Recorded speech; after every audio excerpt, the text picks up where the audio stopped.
Il est 10 h, bonjour à tous et soyez les bienvenus. Pour commencer, l'actualité en Côte d'Ivoire. Le ministre de la Santé, de l'Hygiène publique et de la couverture maladie universelle en visite d'urgence au centre hospitalier régional d'Adzopé, dans le sud du pays, après le décès d'une parturiente.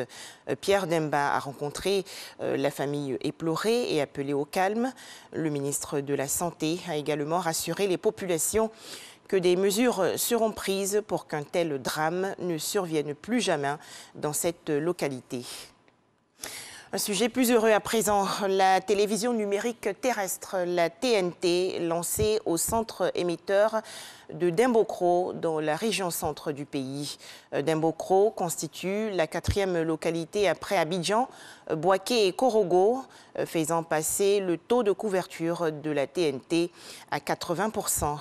Plus de détails dans l'édition de 13 h.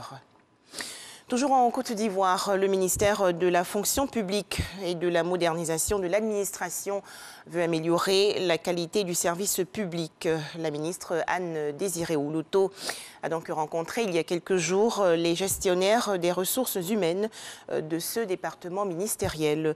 Les échanges se sont déroulés au cabinet de la ministre dans la commune du Plateau. Les détails dans ce reportage de Franck Kouadio.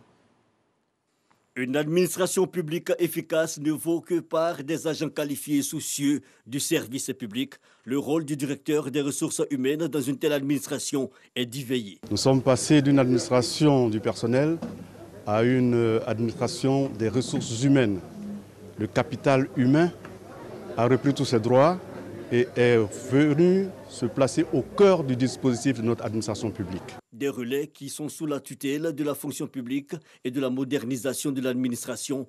Le sens de cette rencontre avec la ministre Anne-Désirée Ouloto, elle veut instaurer avec ces derniers un véritable cadre de collaboration. C'est avec vous que j'entends inscrire mon action dans cette dynamique de professionnalisation de la gestion des ressources humaines de notre administration publique que nous voulons moderne, efficace et capable de fournir avec célérité un service public de qualité. Et cela passe, selon la ministre, par une meilleure politique d'ouverture et de dialogue avec le travailleur.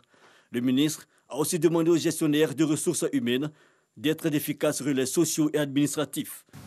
L'administration se doit d'être plus efficace dans son action quotidienne, au service des usagers, devenus exigeants et soucieux d'accéder presque sans délai aux actes administratifs, tant individuels que collectifs.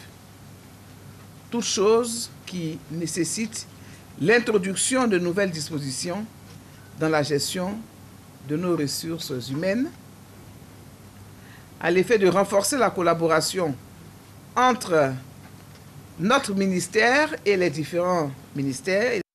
Des DRH satisfaits du contenu des échanges et engagés en faveur d'une administration forte. Rappelons que depuis octobre 2011, un décret institue leurs fonctions au sein des ministères. Direction le Burkina Faso, où au moins 3 civils ont été tués dans le village de Tinakov dans la nuit du samedi à dimanche. 2 personnes étaient toujours portées disparues hier. Selon des sources sécuritaires, plusieurs concessions ont été incendiées. Par ailleurs, 3 soldats ont été blessés lorsque leur véhicule a sauté sur un engin explosif improvisé sur l'axe Seba-Mansilla. La situation au Mali, une centaine de personnes, dont 18 femmes et 53 enfants, ont trouvé refuge il y a quelques jours à Bamako, la capitale. Installées à la Cité des Enfants, ces populations ont fui leur village de la région de Kayes sous la pression des autorités coutumières après avoir refusé leur statut d'esclave dicté par la tradition. Enfin, 10 mai 2021, la France célèbre aujourd'hui sa journée nationale de commémoration des mémoires de la traite, de l'esclavage et de leur abolition. On le sait, du 15e au 19e siècle, plus de 11 millions de femmes, d'enfants et d'hommes ont été capturés en Afrique, transportés à travers l'Atlantique et réduits en esclavage pour travailler dans des conditions très dures au sein d'exploitations coloniales en Amérique et en Europe. Voilà, merci de votre attention. Le journal, ce sera à 13h.